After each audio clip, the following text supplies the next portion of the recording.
Hi friends, welcome to Paru's kitchen. இன்னைக்கு கல்யாண நாள் பிறந்தநாள் கொண்டாடுற அனைவருக்கும் என்னுடைய மனமார்ந்த வாழ்த்துக்கள். இந்த வீடியோவில் கிச்சனுக்கு தேவையான முக்கியமான டிப்ஸ் எல்லாம் பார்க்கலாம் வாங்க. நம்ம டீ தூள் எல்லாம் வாங்கி ஸ்டோர் பண்ணி வச்சுருப்போம்.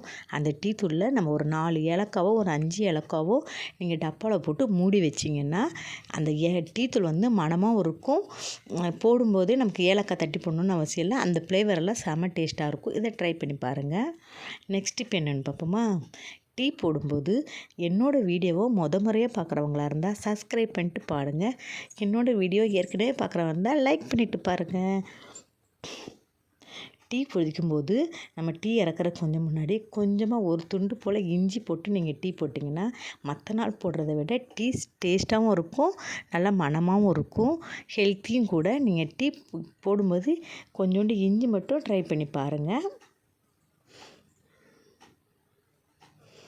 இஞ்சி மட்டும் போட்டு ட்ரை பண்ணி பாருங்கள். நெக்ஸ்ட் டிப் என்னென்னு பார்ப்போமா. டீ போடும்போது நம்ம எப்போவுமே டீயை வந்து கொஞ்சம் நல்லா கொதிக்க விட்டுருங்க. அப்போ தான் வந்து டீ நல்லா டேஸ்ட்டாகவும் இருக்கும், டிகாசனும் நல்லா இறங்கும். நம்ம ஹோட்டல் டீ மாதிரி நமக்கு நல்லாயிருக்கும். டீ மட்டும் கொஞ்சம் நல்லா ஒரு சிம்லேயே வச்சு ஒரு 2 நிமிஷமாச்சும் நல்லா கொதிக்க விடுங்க. டீ நல்லா டேஸ்ட்டாகவும் வரும். அதேமாதிரி இஞ்சி தட்டி போடுங்க, செமையாக இருக்கும். ஹோட்டல் டீயை விட தோற்று போயிடும், அவ்வளோ நல்லாயிருக்கும். நமக்கா இவ்வளோ டீ சூப்பராக போட தெரிஞ்சுன்னு தோணும். நெக்ஸ்ட் இப்போ என்னென்னு பார்ப்போமா. நெக்ஸ்ட் இப்போ வந்து நமக்கு வீட்டிலலாம் பழைய குழம்புலாம் மீதியாக இருக்கும். அதை நம்ம ஹீட் பண்ணால் அப்படியே அந்த சுண்டு வைக்கும்போது அந்த டேஸ்ட்டும் அந்த ஃப்ளேவர் எல்லாம் மாறிவிடும். அப்படி மாறாமல் நம்ம நாள் வச்ச மாதிரியே இருக்கிறதுக்கு டேஸ்ட்டு இந்த மாதிரி ஒரு பாத்திரத்தில் தண்ணியை ஊற்றிட்டு மறுபடியும் அதை மேலே வச்சு டபுள் ஹீட் பண்ணுங்கள். அப்படி ஹீட் பண்ணினீங்கன்னா குழம்பு டேஸ்ட்டும் மாறாது, நமக்கு வந்து அந்த பாத்திரத்தில் வச்சு இந்த ஒரு மாதிரி அடி பிடிக்கும், அதுவும் பிடிக்காது. இந்த மாதிரி ட்ரை பண்ணி பாருங்கள். இந்த டிப்பு பிடிச்சிருந்தா ஒரு லைக் போடுங்க. நெக்ஸ்ட் டிப் என்னென்னு பார்ப்போமா. நெக்ஸ்ட் டிப் வந்து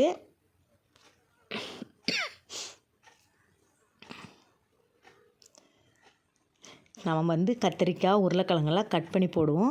நம்ம என்ன தான் உடனே கட் பண்ணி சமைச்சாலும் அந்த காய் வந்து நம்ம சும்மா பச்சை தண்ணியில் போடுறப்ப ஒரு மாதிரி கருத்து போயிடும். அப்படி கருத்து போகாமல் அந்த டேஸ்ட்டும் மாறாமல் இருக்கிறதுக்கு இந்த மாதிரி கொஞ்சமாக சால்ட்டு உள்ளே கலந்துட்டு அந்த தண்ணியில் கத்திரிக்காயை கட் பண்ணி போடுங்க.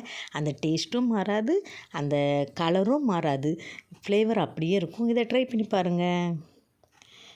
இந்த டிப் பிடிச்சிருந்தா ஒரு லைக் போடுங்க. நெக்ஸ்ட் டிப் என்னென்னு பார்ப்போமா.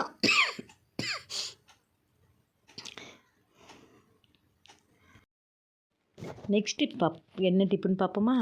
என்னோடய வீடியோவை ஃபஸ்ட்டு முறையாக பார்க்குறதா இருந்தால் சப்ஸ்கிரைப் பண்ணிவிட்டு பாருங்கள். ஏற்கனவே பார்த்தவங்களா இருந்தால் லைக் பண்ணிவிட்டு பாருங்கள்.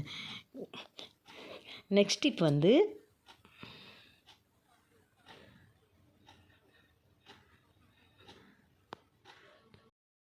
நெக்ஸ்ட் டிப் வந்து நம்ம வந்து தேங்காயெல்லாம் கரண்டு போயிடுச்சுன்னா நம்மளால் அரைக்க முடியாது, திருவவும் கஷ்டமாக இருக்கும்.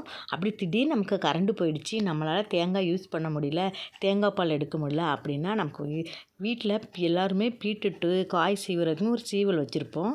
அதில் வந்து நம்ம சின்னதாக ஒரு சீவல் இருக்கும், இஞ்சி தூவுறதுக்குலாம் ஒரு சீவல் வச்சுருப்போம் பாருங்கள். அதை வந்து நம்ம அதை எடுத்து அதில் தேங்காவை நம்ம சீவினோம்னா நல்லா பொடியாக சீவிடும், சூப்பராக இருக்கும். அது வந்து நம்ம குழம்புக்கும் போட்டுக்கலாம், தேங்காய் பால் எடுக்கிறதுக்கு கூட யூஸ் பண்ணிக்கலாம். தேங்காய் பால் எடுக்கிறதுக்கு பாருங்கள், நான் எப்படி சீவுறேன்னு பாருங்கள். இந்த சின்னதில் வச்சு சீவினிங்கன்னா குழம்புக்கு யூஸ் பண்ணிக்கலாம். அரைச்சி போடணுன்னு கூட அவசியம் இல்லை, இப்படி துருவி கூட போடலாம். பாருங்கள் எப்படின்னு பாருங்கள். கரண்டு போயிடுச்சுன்னு நம்ம கவலைப்பட வேண்டிய அவசியமே இல்லை. இந்த மாதிரி நீங்கள் துருவி போட்டிங்கன்னா அதை அரைச்ச மாதிரி நைஸாகவே துருவிடும். அதனால் குழம்புக்கு சேர்க்கலாம், குழம்பும் நல்ல டேஸ்ட்டாகவும் மணமாகவும் இருக்கும் நம்ம இந்த மாதிரி போடுறதுனால. அதே மாதிரி நம்ம தேங்காய் பால் எடுக்கிறதுக்கு நம்ம வந்து கரண்டு போயிடுச்சின்னு நம்ம வருத்தப்படணுன்னு அவசியமே இல்லை. இந்த மாதிரி நல்லா துருவி எடுத்துக்கிடுங்க. எல்லா தேங்காயும் துருவி எடுத்துகிட்டு பாருங்கள் எவ்வளோ தேங்காய் நான் துருவிட்டேன். துருவின தேங்காவை ஒரு கிண்ணத்தில் போட்டுட்டு தண்ணி நல்லா ஊற்றி ஒரு 10 நிமிஷம் அரை மணி நேரம் விடுங்க. நல்லா எல்லா பாலுமே நல்லா வந்துடும். ஒரு அரை மணி நேரம் விட்டிங்கனாலே போதும். நீங்கள் மிக்சியில் போட்டு அரைக்கணும்னு அவசியமே இல்லை. அரை மணி நேரம் கழித்து நீங்கள் பிணைஞ்சி எடுத்திங்கன்னா சூப்பராக தேங்காய் பால் ரெடி ஆகிடும், நல்லா திக்காகவும் கிடைக்கும். நான் உங்களுக்கு காமிக்கிறதுக்காக கொஞ்சமாக போட்டு ரெடி பண்ணியிருக்கிறேன். ஒரு சின்ன பீஸ் தேங்காய் தான் போட்டேன் பாருங்கள். இந்த மாதிரி நீங்கள் எவ்வளோ தேங்காய் பால்னாலும் எடுத்துக்கலாம். கரண்ட் இல்லைன்னு பண்ணணும்னு அவசியமே இல்லை. நல்லா பிணைஞ்சி விட்டிங்கன்னா சூப்பராக வரும் தேங்காய் பால். நல்லா புழிஞ்சு எடுத்துக்கோங்க. சூப்பராக தேங்காய் பால் எப்படி எவ்வளோ திக்காக வருது பாருங்கள். நான் மிக்ஸியில் அரைக்கணும்னு அவசியமே இல்லை. அந்த காய் சீவுறதுலேயே சீவிடலாம். தேங்காய் பாலும் நல்லா கெட்டியாக கிடைக்கும். நான் எப்படி எடுக்கிறேன் பாருங்கள். அது மாதிரி பிணைஞ்சி எடுத்துக்குங்க.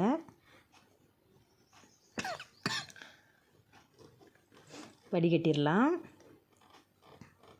சூப்பரான தேங்காய் பால் ரெடி ஆகிடுச்சு. நம்ம இனி எதுக்கு வேணாலும் யூஸ் பண்ணிக்கலாம். ஆப்பத்துக்கோ எதுக்கு தேவையோ அதுக்கு நமக்கு யூஸ் பண்ணிக்கலாம். நம்ம நெக்ஸ்ட் டிப் என்னென்னு பார்ப்போமா? நம்ம ஆயிலெல்லாம் கட் பண்ணி ஊற்றுவோம். கட் பண்ணி ஊற்றுனா அது பாட்டிலில் ஊற்றும்போது ரொம்ப நேரம் வடிகிற மாதிரி இருக்கும். அப்படியே ஊற்றிட்டே இருந்த மாதிரி இருக்கும். அப்படியே சாய்ச்சி விட்டால் தான் உள்ளே இருக்க ஆயில் நமக்கு வெளியே வர்ற மாதிரி இருக்கும். நான் சொல்கிற ஐடியா ஃபாலோ பண்ணுங்கள். இந்த மாதிரி சாய்ச்சி விட்டு அதுக்கு ஆப்போசிட் சைடில் 2 இடத்துல சிசரால் கட் பண்ணிடுங்க. அப்படி நீங்கள் கட் பண்ணினீங்கன்னா எண்ணெய் ஆயில் சட்டுன்னு வடிஞ்சிடும். 2 நிமிஷத்தில் எல்லா ஆயிலும் வடிஞ்சிடும். நம்ம எடுத்துடலாம் கவரை வெளியே.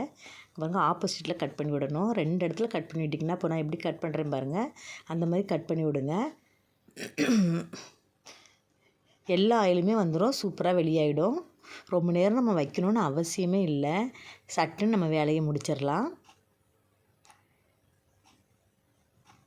எந்த ஆயில் பாக்கெட்னாக இருந்தாலும் நம்ம ஊற்றுறதுக்கு ரொம்ப கஷ்டப்படணும் அவசியமே இல்லை. அதுக்காகவே ஊற்றுறதுக்கு ரொம்ப சோம்பேறித்தனப்பட்டு நம்ம வச்சுட்டே இருப்போம். அப்படிலாம் வைக்கணும்னு அவசியமே இல்லை. இந்த மாதிரி 2 இடத்துல கட் பண்ணி விடுங்க. சூப்பராக எல்லா ஆயிலும் வடிஞ்சிரும். அவ்வளோதான், எல்லாம் அடிஞ்சிருச்சு. நம்ம மூடி அந்த பக்கம் வச்சிடலாம். நெக்ஸ்ட் இப்போ என்னென்னு பார்ப்போமா? நம்ம வீடு துடைக்கும்போது எந்த லிக்விடு நம்ம ஊற்றுறோமோ அது கூட கொஞ்சமாக ஒரு கைப்பிடி உப்பும் 1 ஸ்பூன் மஞ்சள் பொடியும் போட்டு நீங்கள் வீடை நல்லா கலந்துக்குங்க. அப்புறம் பாருங்கள் மேஜிக்கை. சூப்பராக கலந்துருச்சு. அவ்வளோதான். நீங்கள் இனி வீடு எப்பவும் போல் நீங்கள் துடைச்சி எடுத்திங்கன்னா வீட்டில் எறும்பு பூச்சி அதுவும் வராது. பாசிட்டிவ் எனர்ஜி நமக்கு கிடைக்கும். அதனால் மஞ்சள் பொடி இருக்கிறதுனால எறும்பு பூச்சியும் வராது.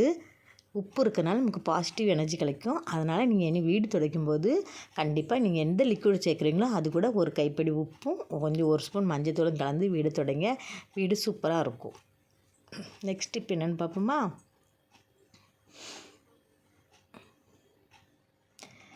வீடு நல்லா பளபளன்னு ஆகிடும்.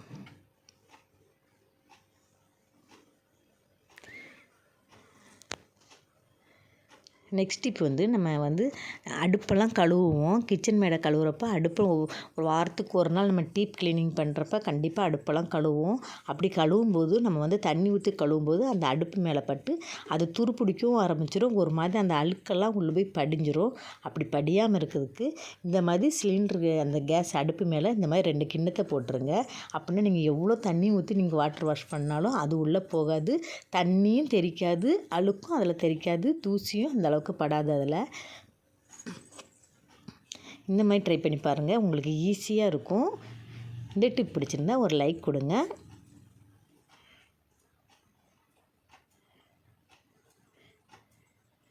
ஈஸியாக கழுவி இருக்கும் பாருங்கள். ஈஸியாக கழுவி எடுத்துலாம். தண்ணி அந்த பக்கம் இந்த பக்கம் போகாது. நெக்ஸ்ட் டிப் என்னென்னு பார்ப்போமா?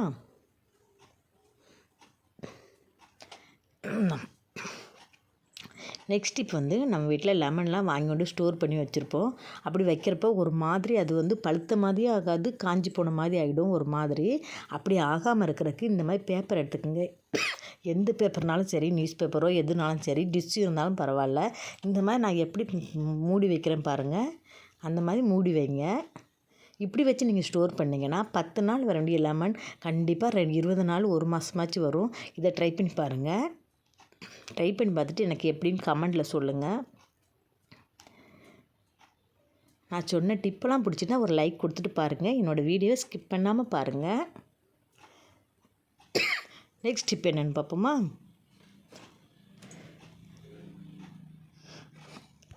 நெக்ஸ்ட் இப்போ வந்து இந்த மாதிரி வாட்டர் கேன் பாட்டில் நம்ம காலி பாட்டில் நம்மக்கிட்ட இருந்ததுன்னா அதை எடுத்துக்கோங்க. அதை கட் பண்ணிடுங்க. அந்த மேலே இருக்க கவரை கட் பண்ணிவிட்டு 2ஆக அதை கட் பண்ணி எடுத்துக்கோங்க. அந்த கேனை நான் எப்படி கட் பண்ணுறேன் பாருங்கள். இந்த மாதிரி எடுத்துக்கோங்க.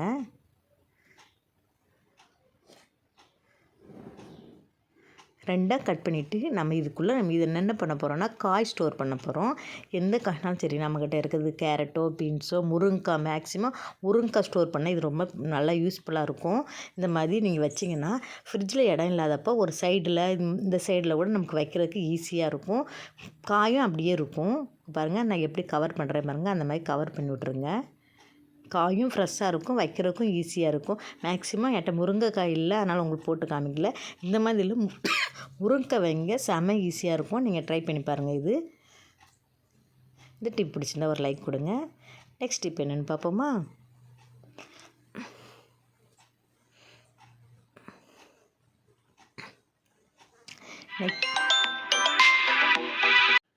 வெங்காயம் நம்ம கட் பண்ணும்போது நம்ம ஒவ்வொரு வெங்காயம் ரொம்ப கண்ணீர் வரும். நம்மளால் கண் எரிச்சல் தாங்கவே முடியாது. கண்ணீர் வந்துக்கிட்டே இருக்கும். அப்படி வராமல் கண் எரிச்சல் கம்மியாக இருக்கிறதுக்கு இந்த மாதிரி பக்கத்தில் தண்ணி வச்சுட்டு அந்த கத்தி அதில் ஒரு நனைச்சிட்டு அதுக்கப்புறம் நீங்கள் வெங்காயம் கட் பண்ணுங்கள். அப்புறம் கண் எரிச்சல் வராது. எவ்வளோ வெங்காயம் வேணாலும் ஈஸியாக நம்ம கட் பண்ணலாம். கண்ணீரும் வராது. இந்த மாதிரி ட்ரை பண்ணி பாருங்கள்.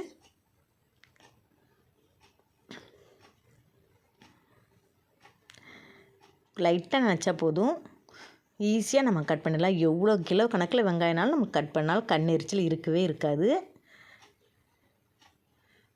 இந்த மாதிரி ட்ரை பண்ணி பாருங்கள்.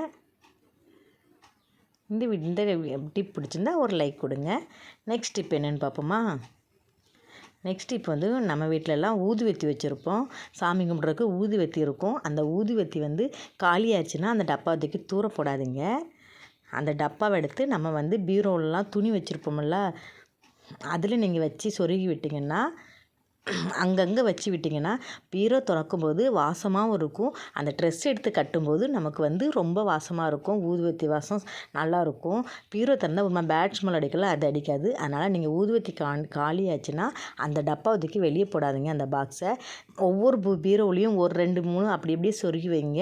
உங்களுக்கு பீரோ திறக்கும்போது வாசமாகவும் இருக்கும், ட்ரெஸ்ஸு கட்டும்போதும் வாசமாக இருக்கும். அவ்வளோதான் ஃப்ரெண்ட்ஸ். இன்னொரு வீடியோவில் சந்திப்போம். இந்த வீடியோ பிடிச்சிருந்தா லைக் பண்ணுங்கள், கமெண்ட் பண்ணுங்கள், ஷேர் பண்ணுங்கள். உங்கள் ஃப்ரெண்ட்ஸுக்கெல்லாம் ஷேர் பண்ணி விடுங்க.